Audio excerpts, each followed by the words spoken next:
नमस्कार। आप सभी का physics bye SL Beniwal YouTube channel पे हार्दिक स्वागत, अभिनंदन। हम पढ़ रहे हैं BSc तृतीय वर्ष की इलेक्ट्रॉनिक्स बुक की प्रथम यूनिट। इस यूनिट में हमने अभी तक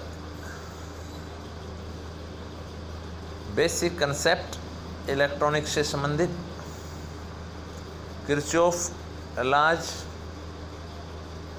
किरचॉफ के नियमों का विश्लेषण, various type of parameter, relation between various type of parameter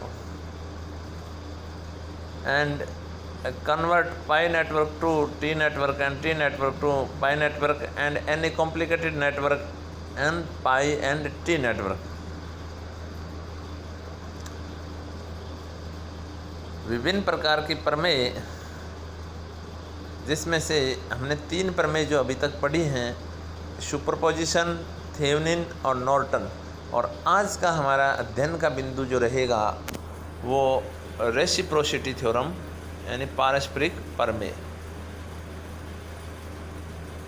अब जो पूर्व की जो 3 प्रमेय आपने पढ़ी वो वापस से मैं रिपीट कर देता हूँ। अध्यारोपण प्रमेय ये कहती है, अगर कोई 2 लूप हों और दोनों में अगर आपके विद्युत वाहक बल लगे हों तो किसी भी शाखा में बहने वाली धारा है वो एक प्रथम सोर्स के कारण बहने वाली धारा जब द्वितीय को अंतरित प्रतिबाधाओं से प्रतिस्थापित किया गया हो तो द्वितीय से प्रवाहित उसी ब्रांच में धारा जब प्रथम को अंतरित प्रतिबाधा से प्रतिस्थापित किया गया हो, दोनों के योग के बराबर होती है। थेवेनिन ये कहता है कि कोई भी आपका द्विटर्मिनल युक्त जाल हो, उस जाल को आप एक तुल्य जाल में रूपांतरित कर सकते हैं जिसमें एक तुल्य विद्युत वाहक बल और तुल्य प्रतिबाधा उपस्थित होती है। यह इक्विवेलेंट आपका इलेक्ट्रोमोटिव फोर्स एंड इम्पीडेंस। इसी प्रकार नॉर्टन ने इसी बात का सहारा लेकर कि किसी भी वोल्टता स्रोत को धारा स्रोत में रूपांतरित किया जा सकता है, तो किसी भी द्विटर्मिनल युक्त जाल को एक तुल्य धारा स्रोत व तुल्य प्रतिबाधा के रूप में क्या किया जा सकता है, रिप्लेस किया जा सकता है। और आज का हमारा जो पॉइंट है वो रेसिप्रोसिटी थ्योरम यानी पारस्परिकता प्रमेय क्या चीज़ है वो मैं समझाने का प्रयास करूँगा। तो पारस्परिकता प्रमेय क्या कहती हैं कि कोई भी द्विपार्श्विक या बायलैटरल लीनियरली नेटवर्क हो तो उसके किसी भी पास में एनी पास में आपका वोल्टेज सोर्स लगा हो तो दूसरे पास में बहने वाली जो धारा होती है उस धारा का मान अगर इस सोर्स को दूसरे लूप में लगा दें तो प्रथम लूप में बहने वाली धारा के बराबर होता है, यानी उतनी ही धारा वो जनरेट करेगा। दोबारा से देख लीजिए कि कोई भी अगर आपका द्विपार्श्विक रैखिक जाल हो तो उसके एक पास में अगर क्या लगा हो, वोल्टेज सोर्स लगा हो, तो दूसरे पास में अगर I धारा उत्पन्न करे तो उसी वोल्टेज सोर्स को इस वोल्टेज सोर्स को दूसरे पास में लगाने पर यह प्रथम लूप में कितने धारा जनरेट करेगा, I धारा ही जनरेट करेगा। अब इसकी उत्पत्ति देखते हैं। मैंने एक सरल नेटवर्क लिया है जिसमें Z1, Z2 एंड Z3 3 क्या लगी हुई हैं, प्रतिबाधाएं लगी हुई हैं। यहाँ 2 लूप हैं, इस लूप में I1 धारा और इस लूप में क्या बह रही है, I2 धारा बह रही है। अब देखिए किरचॉफ के नियमों की सहायता से अगर ज्ञात करें तो प्रथम लूप में अगर आप देखें तो E इक्वल टू यहाँ पे इस लूप में I1 धारा है वो Z1 प्लस Z3 से जा रही है, और ये जो है ये नेगेटिव इस कारण आया कि ये विपरीत है आपकी करंट इस लूप के प्रथम लूप के, तो ये -Z3I2 आ गया।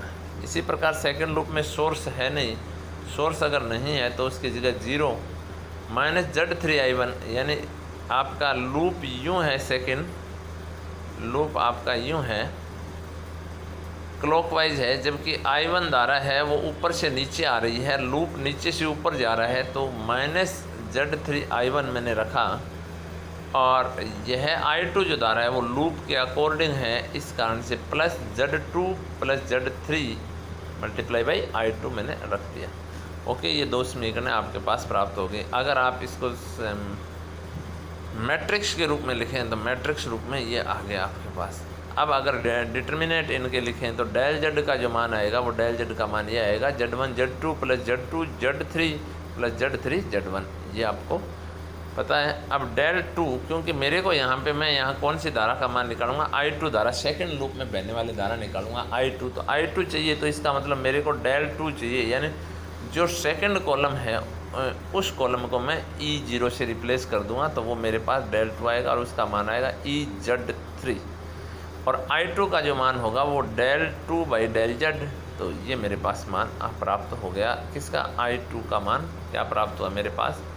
I2 इक्वल टू हुआ Z3E divided by Z1 Z2 plus Z2 Z3 plus Z3 Z1। Okay, अब देखिए इसमें सोर्स को किस लूप में प्रतिस्थापित करता हूँ, सेकंड लूप में प्रतिस्थापित करूँगा तथा प्रथम लूप में बहने वाली धारा का मान ज्ञात करूँगा।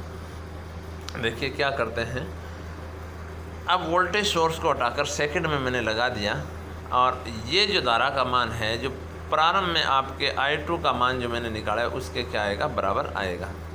अब देखिए यहाँ पर फिर वापस से किरचॉफ के लूप नियम का सहारा लेंगे हम। तो किरचॉफ के लूप नियम लगाएंगे तो पहले ये लूप लिया मैंने I2 यूँ आ रही है आपकी, तो Z2 plus Z3 I2 dash कोई दिक्कत नहीं है, परंतु I1 डैश इससे यूँ जा रही है तो ये माइनस Z3 I1 डैश आपका आ गया। ओके, अब इसी प्रकार सेकंड इस लूप में अगर लगाएं आप तो ये विद्युत वाहक बल है नहीं, तो यहाँ इसकी जगह 0 माइनस Z3 I2 डैश, यानी ये लूप है, ये लूप यूँ जा रहा है आपका, यानी एंटी क्लॉकवाइज है, जबकि इधर से धारा आपके I2 जो डैश है वो ऊपर से नीचे आ रही है, इस कारण से माइनस Z3 I2 डैश। और प्रथम लूप में धारा लूप के अकॉर्डिंग है, इस कारण से पॉजिटिव साइन आएगा और Z1 plus Z3 I1 dash. Okay, अब यहाँ पे मेरे को I1 डैश का मान निकालना है, I1 डैश का मान निकालना है, तो मैं I1 डैश वाला जो कॉलम है उसकी जगह मैं क्या रिप्लेस करूँगा, E0 रिप्लेस कर दूंगा, क्योंकि वोल्टेज सोर्स का जो कॉलम है उसको मैं इससे रिप्लेस कर दूंगा। तो यहाँ पे डायरेक्टली मैंने लिखा I1 dash equal to determinant of Z2 plus Z3 E minus Z3 0 and नीचे मैंने वही जो पूर्व में आपके पास डेल जेड था वही मान डेल जेड का लगा दिया। तो डेल जेड का मान यही आएगा और ये जो आएगा वो आएगा Z3E, ऊपर जो डिटर्मिनेंट है उसका मान आएगा Z3E। अगर आप दोनों का कंपैरिजन करें, देखें समीकरणों की तुलना करें दोनों समीकरणों की, तो यहाँ पर ये समीकरण देखिए आप एंड सेकंड में आप ये समीकरण देखिए, दोनों जो मान हैं वो क्या हैं, बराबर हैं। इसका मतलब I2 equal to I1 dash, यानी प्रारंभ में ये यहाँ लगा हुआ था सोर्स, तो यहाँ पर धारा कितने जनरेट कर रहा था, I2 जनरेट कर रहा था। अब मैंने इसको इसमें लगा के इसमें फर्स्ट लूप में देखा तो ये I1 डैश कर रहा है, तो I1 डैश का जो मान है वो किसके बराबर आया, I2 के बराबर आ गया। इसका मतलब पारस्परिक प्रमेय ये कहती हैं कि अगर दो लूपों में से किसी एक लूप में क्या लगा हो, सोर्स लगा हुआ हो, उस सोर्स को अगर दूसरे लूप में रिप्लेस कर दें तो वो प्रथम लूप में उतनी ही धारा जनरेट करता है जितनी उसने दूसरे लूप में जनरेट की थी। ओके, तो ये थी रेसिप्रोसिटी थ्योरम। अब मैं इसको एक एग्जाम्पल के माध्यम से भी समझा प्रयास करता हूँ। देखिए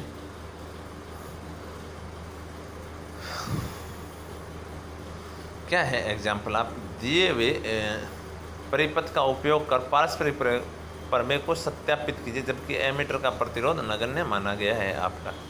ठीक है, यहाँ पे है verify the reciprocity theorem using the given circuit, पहल ammeter resistance is negligible. Okay, ये राजस्थान यूनिवर्सिटी में 2018 में आया, 2011 में भी आया हुआ ये प्रश्न है और नॉर्मल आपके भी आ सकता है, मैं MGSU यूनिवर्सिटी में भी। तो यहाँ पर देखिए 6 ओम 10 ओम और 30 ओम के 3 रेजिस्टेंस लगे हुए हैं, 12 वोल्ट की बैटरी लगी हुई है, इसका रेजिस्टेंस आपको नगण्य दे दिया है, तो इसको कंसिडर नहीं करना है। अब वही चीज़ किरचॉफ का नियम अगर लगाएं यहाँ पे, तो किरचॉफ का नियम अगर फर्स्ट लूप में लगाया तो 6I1 डायरेक्टली आप लगा सकते हैं। यहाँ पे I1 जो धारा है वो 6 आप ना करके ये कर सकते हैं 36, डायरेक्ट कितना आएगा 36I1 एंड -30I2 क्योंकि ये ऊपर जा रही है, ये क्या आ रही है नीचे आ रही है, लूप के अकॉर्डिंग केवल ये आ रही है, और इक्वल टू 12 वोल्ट। ओके, तो ये 12 वोल्ट, ये समीकरण फर्स्ट आ गई। अब सेकंड लूप में अगर लगाएं, ये काम सेकंड लूप में अगर आप करें तो सेकंड लूप में I2 है वो तो 40 ओम से जा रही है, 40 ओम से जा रही है, क्योंकि ये यहाँ से पूरे में से जा रही है, तो ये तो प्लस का आएगा 40I2, तो 40I2 तो क्या आएगा प्लस का आएगा, और माइनस का क्या आएगा, क्योंकि ये लूप जो सेकंड लिया है ये आपने क्लॉकवाइज लिया है, जबकि धारा यहाँ पे ऊपर से क्या आ रही है नीचे आ रही है, तो -30I1 आएगा आपके पास। तो ये समीकरण ये रही आप, तो यहाँ पे 10 का डिवाइड कर दिया, 10 का डिवाइड किया तो आपके पास आया -3I1 + 4I2। ठीक है, यहाँ से कोई दिक्कत नहीं है। अब वही चीज़ है यहाँ पे, आप भले मैट्रिक्स के माध्यम से निकालने, डायरेक्ट जो आप 6th या 7th स्टैंडर्ड में जो नॉर्मली गुणा और भाग करके जो वेरिएबल हैं उनका मल्टीपल बराबर करते हैं, तो यहाँ पे मैं क्या कर रहा हूँ 12 का गुणा कर रहा हूँ। गुणा जैसे ही 12 का करूँगा तो यहाँ 36I1 है, तो यहाँ भी क्या हो जाएगा 36I1 हो जाएगा। तो ये करने के बाद जोड़ या घटाव करेंगे, तो ये अगर किया तो अब समीकरणों का क्या कर दिया, योग कर दिया, तो मेरे पास जो I2 का मान आया वो 2/3 एम्पियर आ गया, 2/3 एम्पियर, यानी I2 का मान आया वो 2/3 एम्पियर आया, इसका मान आया वो 2/3 एम्पियर आ गया। अब ये जो रेसिप्रोसिटी थ्योरम के अनुसार ये जो बैटरी है ये मेरे को कहाँ लगानी है, यहाँ लगानी है, और इस लूप में धारा कंसिडर करनी है, और उसका मान भी कितना आना चाहिए 2/3 आना चाहिए। अगर यही आ गया तो इसका मतलब आपकी थ्योरम सही है, और अगर ये सही नहीं आया तो सही नहीं है। ओके, अब देखिए, अब मैं यहाँ पर बैटरी को यहाँ ले गया, तो अब मैं एमीटर को यहाँ लगाऊंगा इस धारा को मापने के लिए। तो क्या किया मैंने कि बैटरी को एमीटर की जगह और एमीटर को बैटरी की जगह रिप्लेस कर दिया। ठीक है, ये कहानी किया आपने। अब देखिए यहाँ पर अगर आप इस लूप में अगर परमे लगाएं तो I1 जो डैश है वो जा रही है 36 से, I1 डैश कितने से जा रही है 36 से, और I2 डैश केवल इसमें से जा रही है, वो भी नेगेटिव है -30I2। ओके, तो यहाँ से I1 डैश I2 डैश के पदों में मान निकाल लिया, वो कोई ज़रूरी नहीं है आप निकालें, आपके पास ये समीकरण आ गई वेरिएबल में। I1 और I2 दो वेरिएबल हैं, दो समीकरण चाहिए। अब आप सेकंड में अगर समीकरण लगाएं तो यहाँ पे सेकंड में 40 इम्पीडेंस से तो क्या जा रही है I2 डैश जा रही है, तो 40I2 डैश आ गया आपके पास। I1 डैश देखिए, I1 डैश की डायरेक्शन भी मैंने सेम ही रख ली, I1 डैश की डायरेक्शन भी क्या होगी, सॉरी सेम नहीं है यहाँ पे डायरेक्शन, यहाँ पर सेम नहीं है डायरेक्शन। देखिए क्या है डायरेक्शन,